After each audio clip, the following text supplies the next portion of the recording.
और पीएम ने पशुपालन का काम उनको बहुत सोच समझ के दिया है, क्योंकि पुरुषोत्तम ही सबको पाल सकता है। ऐसे हमारे आदरणीय श्रीमान पुरुषोत्तम रूपाला जी, मैं मध्य प्रदेश की राजधानी भोपाल में उनका हृदय से स्वागत करता हूं। हमारे कन्हैया भाई नीतीश भारद्वाज जी, क्योंकि उसी रूप में लोग देखते हैं आपको। अच्छा, मुझे आज पता चला कि वो डॉक्टर भी है और डॉक्टर भी इसी क्षेत्र में है।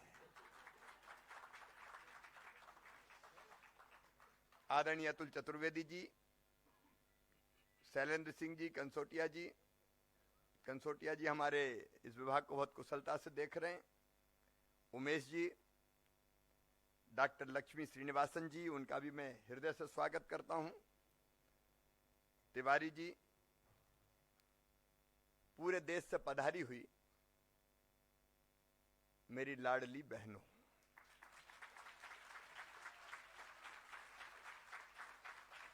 मैं आप सबका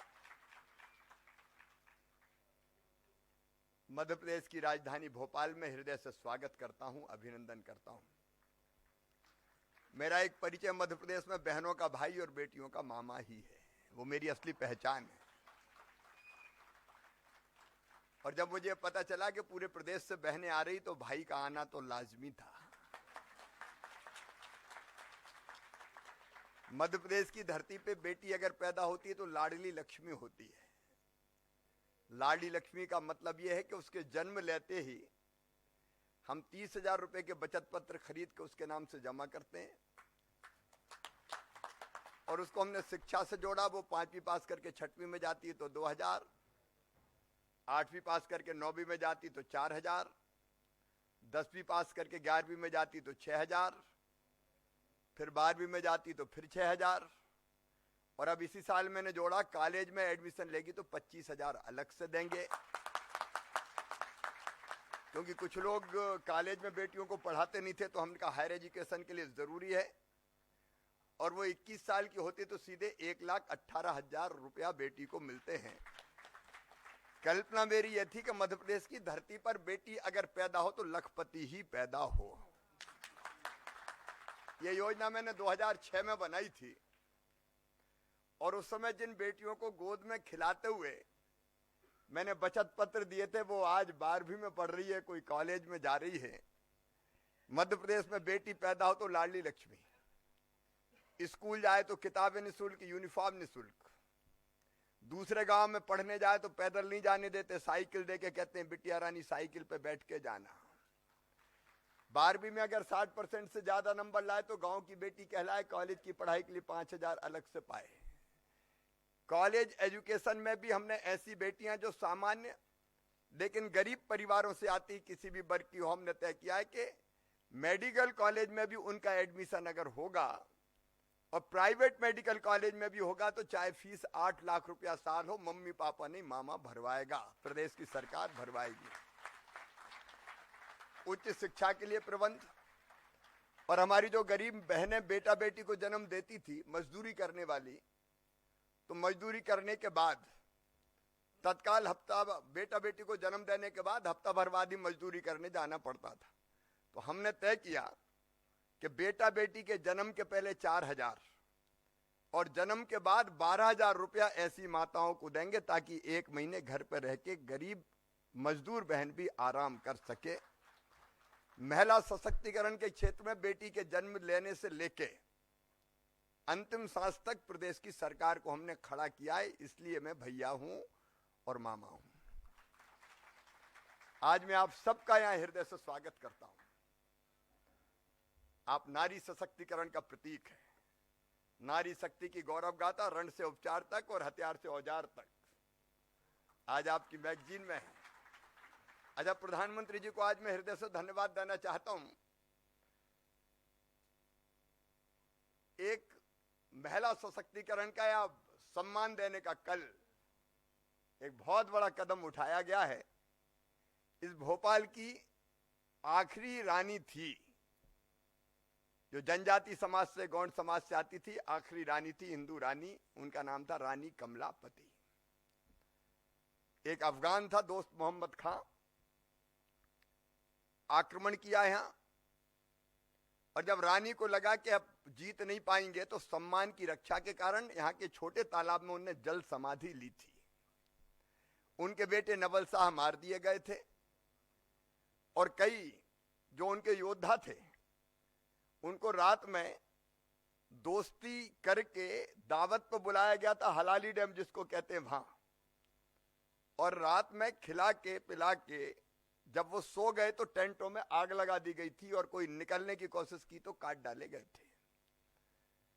अब वो रानी कमलापति जी के नाम पर हम लोग बचपन में कहते थे ताल तो भोपाल ताल और सब तलैया हैं, रानी तो कमलापति और सब रनैया हैं। उन्हीं रानी कमलापति के नाम पर भोपाल के हबीबगंज रेलवे स्टेशन, जो भारत का आधुनिकतम रेलवे स्टेशन प्रधानमंत्री जी ने बनवाया है, आधुनिकतम एयरपोर्ट जैसा बिल्कुल, आप देखेंगे तो परसों से चालू हो रहा है, उस रेलवे स्टेशन का नाम अब रानी कमलापति रेलवे स्टेशन रखा गया है। हर क्षेत्र में हमारी बहनें चमत्कार कर रही हैं और प्रधानमंत्री जी ने बेटी बचाओ बेटी पढ़ाओ से लेकर नारी सशक्तिकरण के अनेकों कदम उठाए हैं। मैं आज उसके विस्तार में नहीं जा रहा, लेकिन मेरा एक परिचय और है। मैं किसान भी हूं और अपनी आजीविका का निर्वाह मैं गोपालन करके कर रहा हूं। रूपाला जी, हमने खेती के साथ साथ डेयरी शुरू की।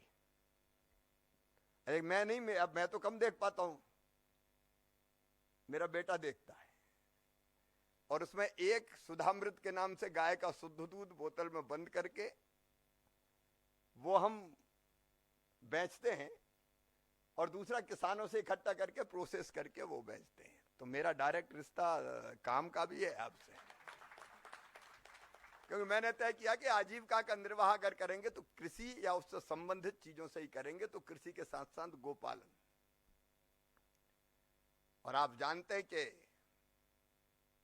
पशुपालन और कृषि का चोली दामन का साथ है।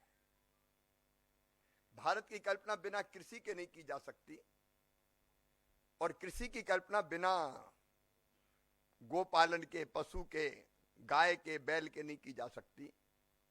मैकेनाइजेशन के कारण दिक्कतें पैदा हो रही है। पहले तो किसान हल से ही खेती करते थे, तो गाय को बैल को सहेज कर रखते थे, लेकिन जब से ये मशीनीकरण हुआ है तब से गाय और बैल का महत्व लगातार कम होता चला गया और एक स्थिति ऐसी आई कि कई लोगों ने कौन इनको रख के बोझ बढ़ाए, उनको खुले में भी छोड़ दिया।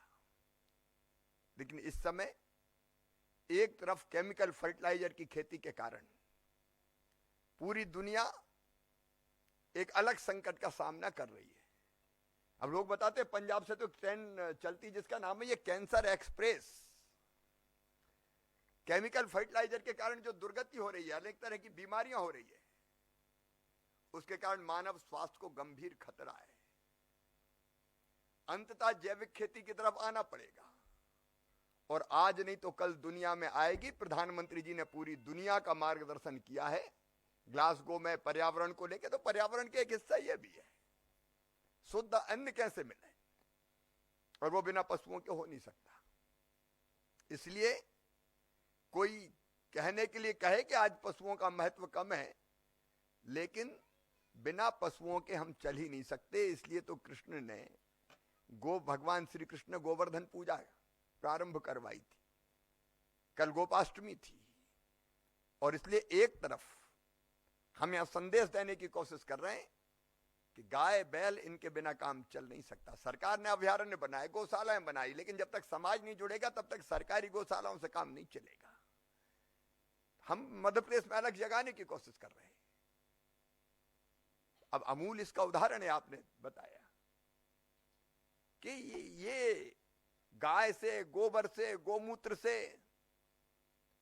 हम चाहें तो अपने खुद की अर्थव्यवस्था को भी सुदृढ़ कर सकते हैं और देश को भी आर्थिक रूप से सक्षम बना सकते हैं।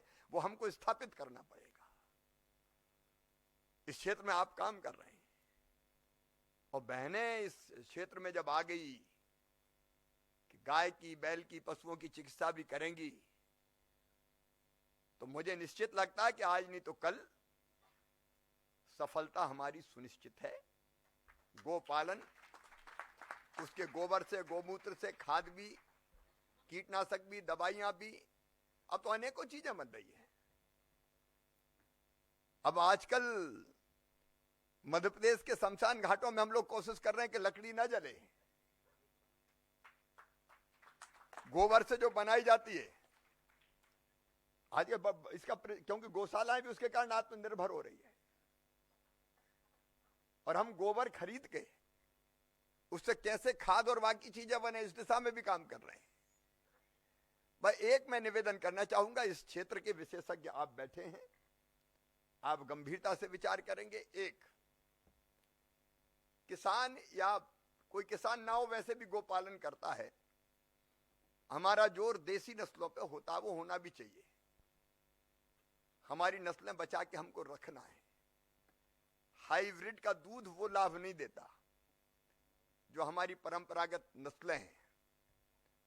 लेकिन किसानों से चर्चा में यह महसूस होता है कि दूध का उत्पादन उनका, आमतौर पर सामान्य किसान की बात कर रहा हूं, विशेषज्ञ की बात नहीं कर रहा, कम होता है। तो वो गाय रखना उनके लिए कई बार भारी पड़ती है, और इसलिए लगातार प्रयोग, शोध, अनुसंधान, नस्ल सुधार के कार्यक्रम भी चल रहे हैं। मध्य प्रदेश भी उसमें अग्रणी है। लेकिन कैसे गोपालन सामान्य व्यक्ति के लिए, मैं विशेषज्ञों की बात नहीं कर रहा, लेकिन एक किसान है, 4 गाय रखता, तो उसके लिए कैसे फायदे का धंधा बन सकता है। तो गाय के दूध का उत्पादन कैसे बढ़े। यहां हम लोगों ने गोपाल पुरस्कार और कई तरह की योजनाएं चला रखी है, जिसमें हम हर साल श्रेष्ठ गाय रखने वालों को पुरस्कृत करते हैं। लेकिन उस दिशा में मुझे लगता है और काम करने की जरूरत है। और एक कई तरह की बीमारियां कई बार नुकसान पहुंचाती है गाय को, बैल को, अनेकों प्रकार की, भैंस को भी अनेक प्रकार की बीमारियां होती है। अब हम लोगों ने जैसे एम्बुलेंस नंबर 108 है, हमने सोचा 109 भी शुरू करें पशुओं के लिए, ताकि लाना ना पड़े, पशु चिकित्सक वहां जाए, सारा सामान लेकर और उनका इलाज करे। नहीं तो लाना भारी पड़ जाता है पशु चिकित्सालय में। तो उस तरह के प्रयास भी हम कई कर रहे हैं, लेकिन आसान चिकित्सा पशुओं की, ताकि बीमार हो तो स्वस्थ हो जाए। नस्ल सुधार का कार्यक्रम, ज्यादा दूध कैसे बढ़े, और बाकी चीजों का उपयोग भी करके वो कैसे अपनी आर्थिक स्थिति सुदृढ़ कर सके, इस दिशा में काम चल रहा है और प्रयासों की आवश्यकता है। विशेषज्ञ बैठकर आप 2 दिन लगातार कई विषयों पर चर्चा और विचार करेंगे। मैं केवल इतना आपको आश्वस्त करता हूं कि मैडम जो सुझाव निकल के आएंगे उनको सरकार गंभीरता से लेगी, और मध्य प्रदेश में हम उनको इंप्लीमेंट करने में कोई कसर नहीं छोड़ेंगे। आप चिंतन कीजिए, मंथन कीजिए, अमृत निकालिए। हम उस अमृत को अपने गौ माता तक, बैलों तक, भैंसों तक, सब तक, पशुओं तक भी पहुंचाएंगे, और जनता तक वो पहुंचे इसका प्रयास भी करेंगे। एक बार मैं फिर यहां उपस्थित सभी मित्रों का, और विशेष रूप से भावनात्मक रूप से मैं अपनी बहनों का हृदय से स्वागत करता हूं, अभिनंदन करता हूं। बहुत बहुत धन्यवाद। धन्यवाद माननीय मुख्यमंत्री जी। बस एक छोटा सा अनुरोध और है। ये बात सत्य है कि माननीय मुख्यमंत्री जी के दिल से बहनों को, बेटियों को निकाल नहीं सकता, और बहनों बेटियों के दिल से आपको कोई नहीं निकाल सकता।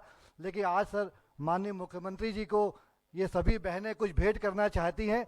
मैं आग्रह करता हूं उमेश चंद शर्मा और लक्ष्मी मैडम से कि माननीय मुख्यमंत्री जी को इस अवसर पर मोमेंटो भेंट करने का कष्ट करेंगे।